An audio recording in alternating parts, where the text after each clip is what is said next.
Welcome to Audiobook 365 Stories. Of course he knew he had no chance.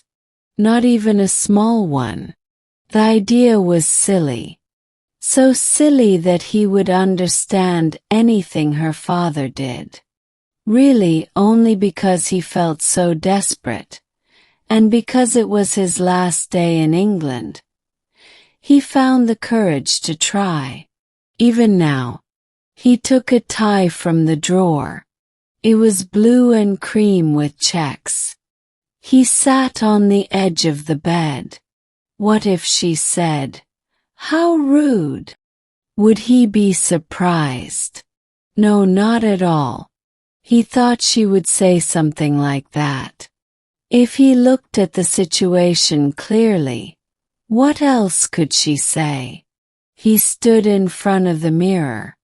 Nervously he tied his bow tie, pushed down his hair, and pulled the pockets of his jacket flat. He worked on a fruit farm in Rhodesia and made only £500 to £600 a year. He had no savings and no chance of earning more for years. He was not handsome. He was not even very healthy. A sickness in East Africa had made him so weak. He had to take 6 months off. He still looked very pale. Today worse than usual. He bent to look in the mirror. What? His hair looked green. No way. But then he saw it was just the tree's green shadow in the mirror. He turned away, took out his cigarette case but put it back. His mother didn't like smoking in the bedroom. No, he couldn't think of one good thing about himself. And she? He folded his arms and leaned on the drawers. She had everything. Her father was rich, she was an only child, and everyone loved her. She was beautiful and very smart. He believed she could do anything. Her parents adored her. They would never let her move far away. But even with all that he hoped. Was it hope? Or just a quiet wish to take care of her and give her everything she wanted? He loved her deeply. He whispered, "I love her, I love her." He dreamed they were traveling together at night. She was asleep beside him, her head on her soft collar. Then she woke and said, "Was I asleep?" And he replied, "Yes. Are you okay? Let me help." This sweet dream gave him courage. He ran downstairs, grabbed his hat and said, "Well, I can only try." But his luck was bad right away. His mother was walking in the garden with the 2 old dogs, Chinny and Biddy. Of course, Reggie loved his mother. She was strong and meant well. But she was not an easy mother. Before Uncle Alec died and left Reggie the fruit farm, he often felt that being the only son of a widow was the hardest thing in the world. She was all he had.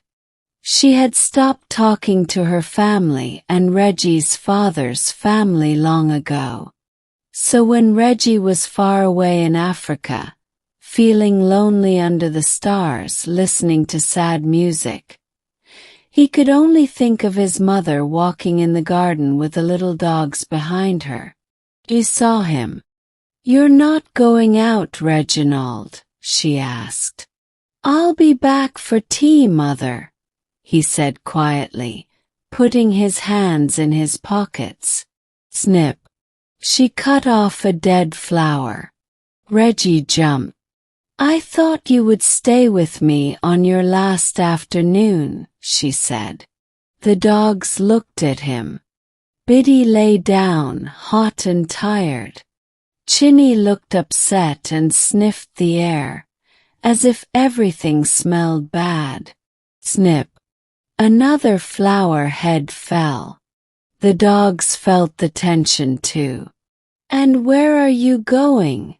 his mother asked. Reggie left quickly and didn't slow down until he was far from the house. Then he noticed what a beautiful afternoon it was. It had rained earlier, but now the sun was out. The road was wet and shiny.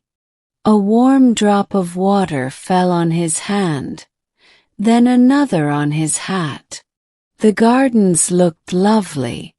Flowers glowed bright in the sun. Then, here it was, Colonel Proctor's house. Reggie reached the gate. Flower petals fell on his coat. He thought, wait, this is too fast. He wanted to think again. Slow down. But his hand pulled the bell. It rang loudly like an alarm. The housemaid opened the door at once, and he found himself in the quiet drawing room. The room was big and calm. Someone's umbrella lay on the piano. It made him feel strange, like waiting at the dentist. Then suddenly he said aloud, "Lord, you haven't helped me much." The door opened, and came in and smiled. "I'm so sorry. Father is out, and Mother is in town shopping for hats. It's just me today, Reggie." Reggie gasped, held his hat tightly and said, "I only came to say goodbye." "Oh," said Anne softly. She stepped back, her gray eyes shining. "Such a short visit." Then she looked at him and laughed. A soft, happy laugh. She walked to the piano and touched the tassel of her parasol. "I'm sorry," she said. "I laugh too much. I don't know why I do it. It's a bad habit." She stamped her foot and took out a handkerchief. "I must stop. It's silly." "And," cried Reggie, "I love your laugh. It's the best sound I know." But the truth was, they both knew, and always laughed when she was with Reggie. Even if they talked seriously, suddenly she would look at him, her lips would move, her eyes would sparkle, and she would laugh again. Reggie didn't understand why. And sometimes Anne didn't know either. He had seen her try not to laugh. But she couldn't stop. Now she put her handkerchief away. "Sit down," she said. "And please have a cigarette. There's a box next to you. I'll take one too." He lit her cigarette. As she leaned forward, the small flame shone on her pearl ring. "You're going tomorrow, aren't you?" asked Anne. "Yes, tomorrow," said Reggie, blowing out smoke. He felt so nervous. "It's hard to believe," he added. "Yes, very hard," said Anne. She leaned over the ashtray, her small fingers turning the cigarette. She looked so pretty, tiny in the big chair. Reggie's heart felt full. "I feel like you've been here forever," she said. Reggie took a long breath.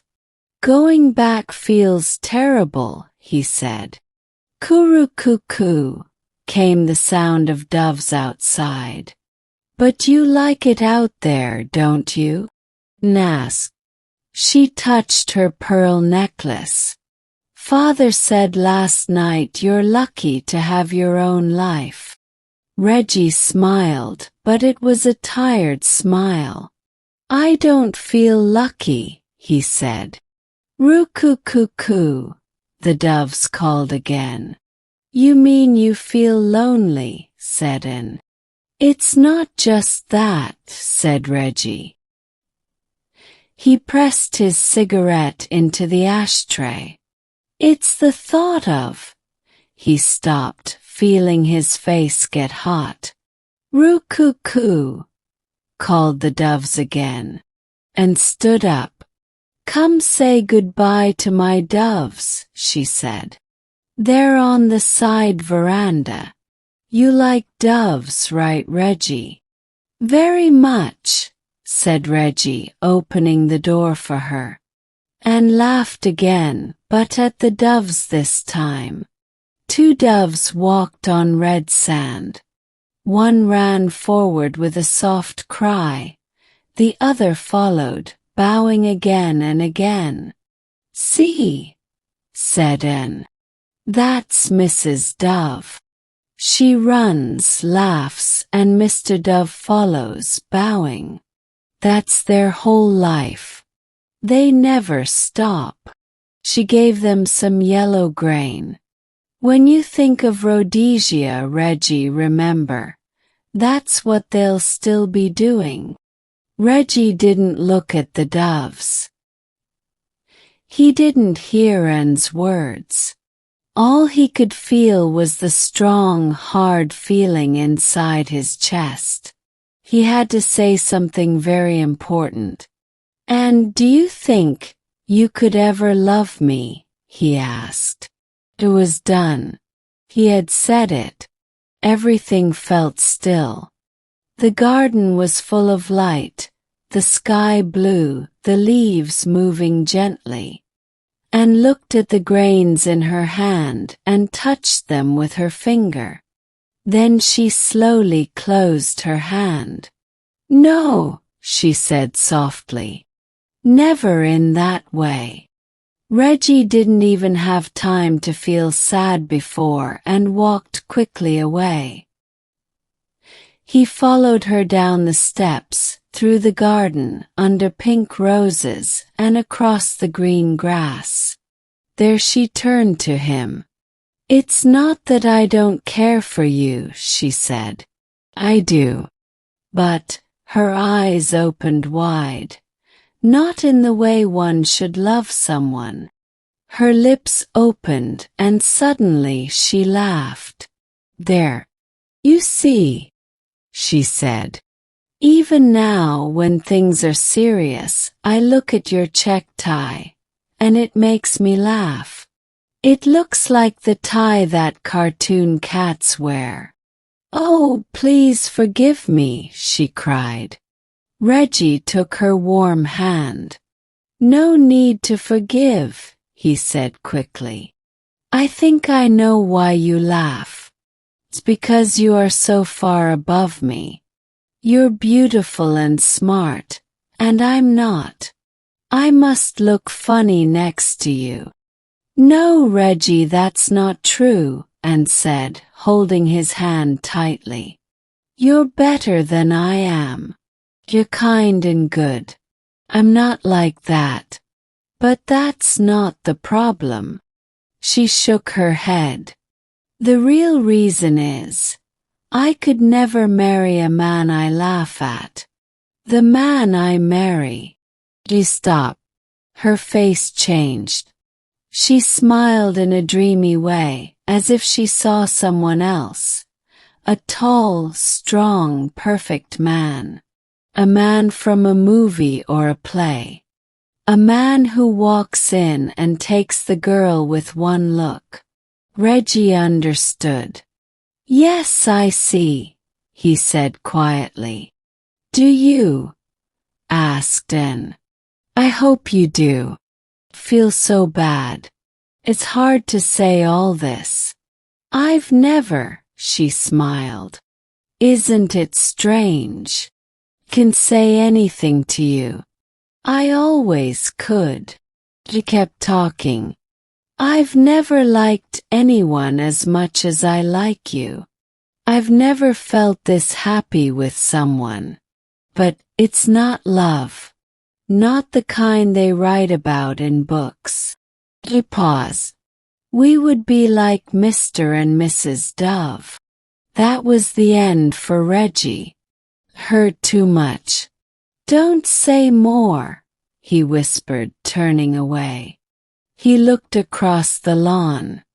The cottage was there, smoke rising from the chimney. Everything looked far away. His throat hurt. I must go now, he said. Button ran after him. No. You can't leave like this. It's okay, said Reggie, trying to smile. I'll be all right. This is terrible, said Anne. Don't you see? It would be so wrong if we got married. Yes, said Reggie. His face looked tired and sad, and looked upset. Just think, if we married and I didn't love you in that way. It would be like Mr. and Mrs. Dove. Exactly, said Reggie. She stopped him again and held his arm. Her eyes were full of tears. But why are you so sad? Why do you look so hurt? I can't help it, said Reggie. It's like being hit hard. I need to leave now. And looked angry. How can you leave like this? I need to know you'll be happy again. I can't let you go if you're sad. But Reggie didn't answer. He kissed her hand gently. Don't feel sorry for me, Anne, he said. Then he turned and walked quickly away. Roo-coo-coo-coo, came the sound of the doves. Reggie! Reggie! Anne called from the garden. He turned around. She looked at him and gave a small laugh. Come back, Mr. Dove, said Anne. And slowly, Reginald walked back across the lawn.